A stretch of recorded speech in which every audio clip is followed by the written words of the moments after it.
Hello, and welcome back to Seaopolis.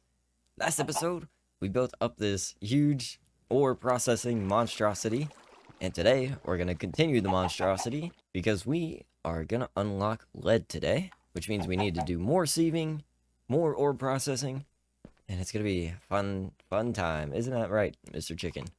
So let me go over what we did in the last episode real quick first. So we set up this huge ore processing machine, and in the back here is where all of these ores are coming from. So we have our resource generator here generating cobblestone, which is going into a strainer. This strainer is making gravel, and then we also have a botany pot that's making mulch. This gets combined to make gravelly mulch, which then gets sieved to make all of the ore pieces. These ore pieces then need to be crafted up into a block to make gravel ore. And then all of our gravel ore gets taken through our storage system to be broken here by the block placer and block breaker. And then this goes back into our system to be pulled out into some blast furnaces where we get our final ore output, or we get our final ingot output. So we have all these ingots here automatically crafting up now. We do have a slight problem. I've been using mini coal to run these blast furnaces, but we're not getting very much of it from the strainer. So it looks like we'll need to set up a better fuel solution.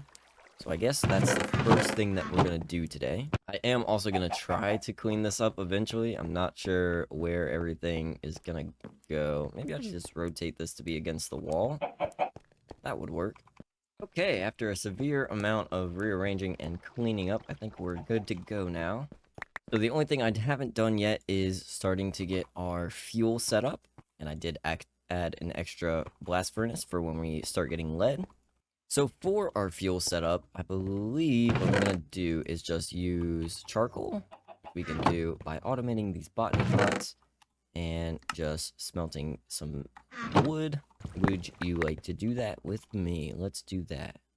Okay, here is current plan. So I want the botany pots to go into a chest. We're gonna have a couple of them lined up. Maybe like 5 or so, should be plenty.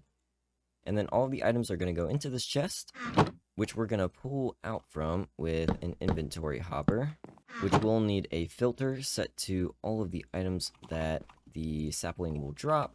And then just gonna set up a set of drawers for all of these drops. So now whatever comes out of the botany pots should go into this chest, into our storage system, and into those drawers where we can have access to it freely. So I just need to set up a couple more botany pots to get that going. For the fuel, I'm just gonna do this behind here.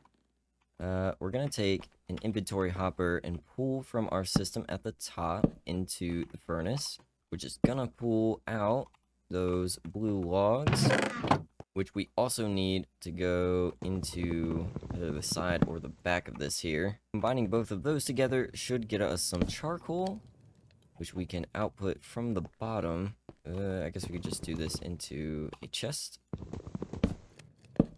So charcoal should go into here, which we pull out with another inventory hopper. And have this pull out the charcoal.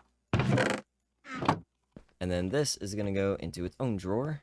All that's left to do is to craft up the rest of the botany pots. And then hopefully this is enough to get us all the wood we need. Cool. Everyone's happy. Got charcoal coming in now. So now that we have some charcoal coming in, you know what I didn't think about is that I still need at least some wood. Maybe I'll just save this last one for us for now. We should be able to hook up our blast furnaces once again so that we can get charcoal coming into the back here. All of our ore should be smelting, and we're good to go. Everything's fully automated. So now we can get back to what we actually need to do today and get some lead. This is going to require us to get dust first, which is strained from sand. Sand is strained from gravel, and gravel is strained from cobblestone. This means we're going to need another 3 strainers today. Okay, here is current plan. We're going to do the same setup that we have going on over here. just gonna have to be a little taller since we're gonna be going all the way from cobblestone to dust. So my thought is that our crafted lead gravel blocks are gonna end up in a chest along with the other two outputs that straining dust gives you, which is redstone and niter dust. So those are all going to end up here, and that's going to get exported back into our inventory system from a hopper. So then our crafter is going to have to go behind the chest. This is going to craft the lead gravel ore. And then from here, I'm going to do something a little weird. And hopefully this works, actually. So we have all these hoppers here. This one is going to go into the crafter. We're going to put our strainer on top. So this is where our output is going to be. The lead pieces are hopefully going to go straight into here. And then everything that isn't lead is going to be like, oh, no, can't go in there. And so it's going to go down, then across into the chest and into our storage system. Hopefully that is how that's going to work. That's my plan. We are going to need some more eroding water. Let's grab... We need 3 buckets of that. So then the strainer down here is the one that's going to be straining the dust. We'll need the next one up to sieve the sand into dust.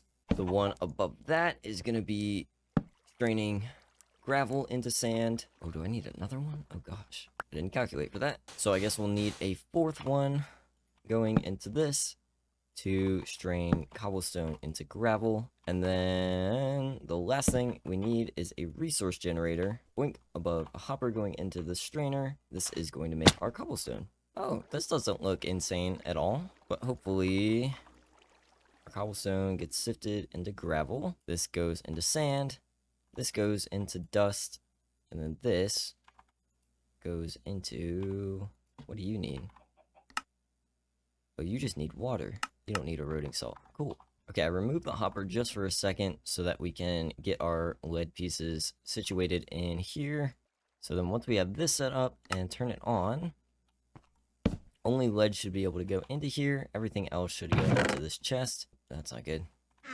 Okay, gonna have to figure out a different solution then. The only other thing I can think to do is to have just everything go into a chest and then transfer it to somewhere else. Cool, and then once this is all hooked up, our items are going into these drawers. We can take a separate inventory hopper for our crafter and then pull those lead ore pieces from the system. This should craft those gravel ores, and honestly we can just put those back into the chest and put them back into our system. And then once those are in there, we can go back to our block placer and block breaker, and we just remove our item filter from here and add lead gravel ore to this list. I actually forgot to turn these on. Maybe a while before we get any... Oh, I forgot to put the hopper down. That's why none of the items are going in. Then, once we have raw lead coming out of here, we can add it to this filter down here for our blast furnace, and we should get some lead ingots.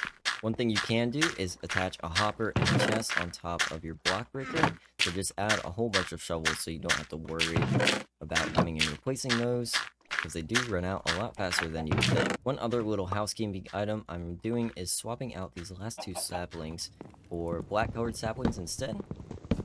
This way, we can actually have it go back into our system, and we won't have to worry about the charcoal machine pulling it. And I think we can just take this and remove the filter from it, so that way it just takes everything. And so that way the black colored saplings and wood will stay in our system, in some drawers, and we won't have to worry about it being taken by the charcoal maker. I didn't think about that. I ran out of wood. It was weird. So we did get some raw lead, so we can pop this into our system. And I did need to add this to this filter here. So everything should come out of there now, and then hopefully go into our blast furnace. I just need to add that filter. Cool. And then we'll get some lead ingots. With enough lead, at least 8 pieces, we're gonna make the toxic air curio. This is a charm that we're gonna attach to one of these slots. There we go. This is going to allow us to breathe the toxic air that is polluting the above world without any issues. Hello, Mr. Zombie. Being able to breathe. I got a orange hat. Oh man, that's funny. He's a little silly. So there's not much we can do on the surface quite yet. If we wanted to, I guess we could build up there. I don't mind building down here for now, though. If we wanted to move, eventually we could. And that completes our lead automation for today. Next time, we're going to jump into some thermal engineering to craft some alloys and keep progressing. Fun times. I do have a couple random things to grab before I can finish out this chapter. I also just remembered I was going to turn down the volume. Sorry about that. Okay, resource generator 1. Done. Probably don't even need that. And then for drawers, we need the 1x2 drawers and the 4x4 drawers. These two just are the same as storage drawers, but allow you to store either 2 items in here. Do you have to frame this before you can use them? I didn't know that. Sandy drawers. Never get sand in your drawers. It's bad. But yeah, these allow you to store up to 4 different items at the cost of being able to hold less items total or per stack. So you can see the stack limit on these is only 8, whereas our normal drawers hold 32. And then this one can just hold 2 different items. So fancy little things in case you need those. I like using the 1x1s though. And then for some reason, I need all 3 keys. Can't even get this one though. It takes an ender eye. Well, okay, guess I can't finish that. Nor do I have a book and quill. Wait a minute, can we spawn? Okay, we could potentially summon an enderman and blaze. We don't have lava yet though. Or ender pearl fragments. Wherever you get those. So we'll come back to that. As for automation chapter, I need the pipe connector. This bad boy, I believe, attaches 2 different pipes together. So yeah, it just shows you a layout of where those pipes are going to go. You can just attach 2 different connections, and then it will automatically place all of them down. If you have enough pipes, you would just hit place pipes. So that's a pretty nifty tool if you don't want to lay out all of your pipes manually. The other 2 things we need are the polymorphic item filter and the tag item filter.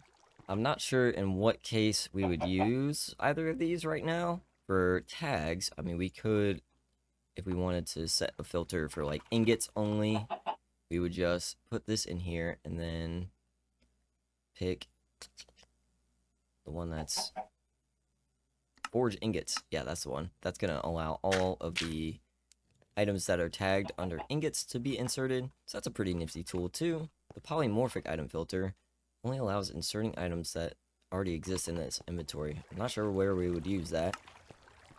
But that's a thing if you need it. Anyway, that completes all of the quests that I can do, at least for now. I'm really sad that I can't finish this out. But I think that's a good place to leave it for today's episode. I hope you enjoyed, and I will see you next time. Goodbye.